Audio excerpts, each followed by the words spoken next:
Bonsoir, Didier Cosse, expert News Assurance. Je vais tenter de répondre à une nouvelle question concernant un dégât des eaux. La question de notre auditeur est la suivante.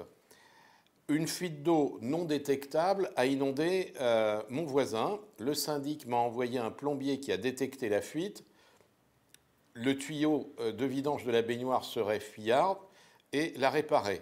Mon immeuble est neuf, 2 ans, qui doit payer la facture, moi ou l'assurance de la copropriété? C'est une question qui amène d'autres questions. La première est de savoir si l'immeuble a plus ou moins de 2 ans par rapport à la date de réception des travaux de construction de l'immeuble. Si l'immeuble a effectivement moins de 2 ans, nous sommes dans le délai prévu des garanties légales de la garantie de bon fonctionnement des éléments d'équipement.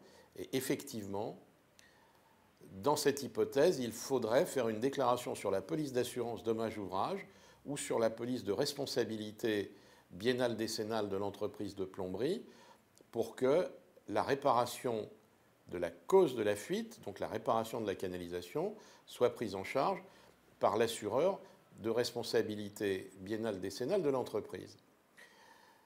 Si l'immeuble a plus de 2 ans à compter de la date de la réception, eh bien, il n'y a plus d'assurance qui puisse jouer au titre de la responsabilité de l'entreprise, et c'est donc bien une opération d'entretien qui ne peut rester qu'à la charge du propriétaire. La seule chose qui pourra être prise en charge par l'assureur de la copropriété, c'est la recherche de fuite, c'est-à-dire le trou ou le déplacement du plombier pour voir d'où venait cette fuite. Et il ne faut pas oublier que ce n'est pas parce que l'on ne voit pas d'eau passer dans son appartement que l'appartement n'est pas à l'origine d'une fuite qui inonde le voisin.